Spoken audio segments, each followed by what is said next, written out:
I have 2 young daughters, and after work, I'm coming home, I'm changing, and the oldest is starting to point at body parts and, is How old are your kids? 2 and 10 months.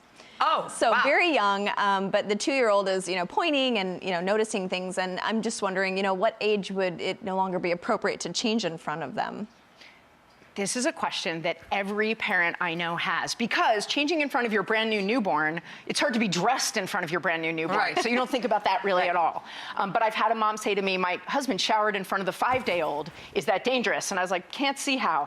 You just have to keep an eye on them. And it's good to shower every once in a while. Long as the kid didn't fall on the floor while he was in there, I guess it's fine. But if, your husband showered in front of your 15-year-old, you might be like, that doesn't feel okay to me. That's a little creepy. Where in the middle is it okay? Right. Here's where it's not okay. It's not okay if it makes you uncomfortable or when it makes your kiddo uncomfortable. So every adult has a different point at which this happens. Sometimes gender matters, sometimes gender doesn't matter to the person, but as long as it's still comfortable for both of you. Most kids, when they get close to puberty, will start wanting their own privacy, which is a good indicator that they might not want you to change in front of them. And the best lesson you can teach is respect and consent.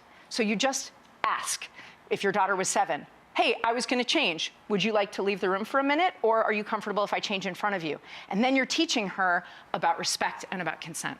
Well, that's a great answer. I'm a single mom. I have a 10-year-old son, and he's starting to ask questions about how he was born and love, and I have no idea where to begin with that. So my question is, how can I have the sex talk with him? First of all, it's not the talk. It's way better to have 52-minute conversations over a long period of time than to try and have one 100-minute conversation of which they hear 30 seconds. Right, and it's overwhelming, and their attention span isn't long enough for a big talk. Okay, and even talking to them about just clothing and covering up is starting the sex talk. Okay. Which is great for you, Sylvie, because you did that already. Yeah. You made him wear pants. Yeah.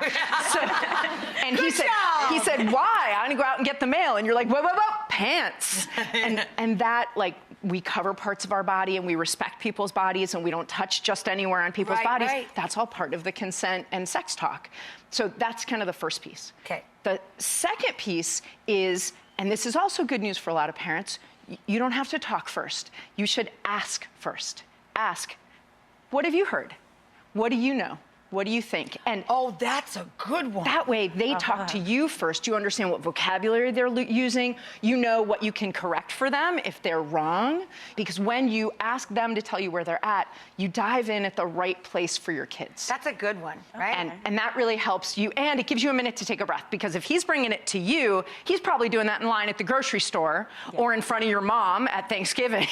And you're like, huh. So it's good to know that whenever it comes up, you can put it off, as long as you make a promise and you keep it.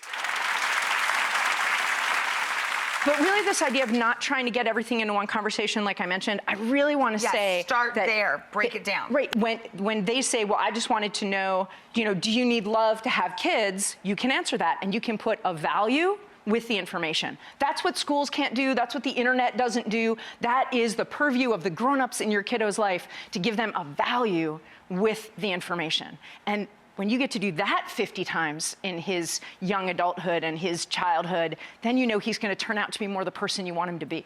Yeah. Thank you.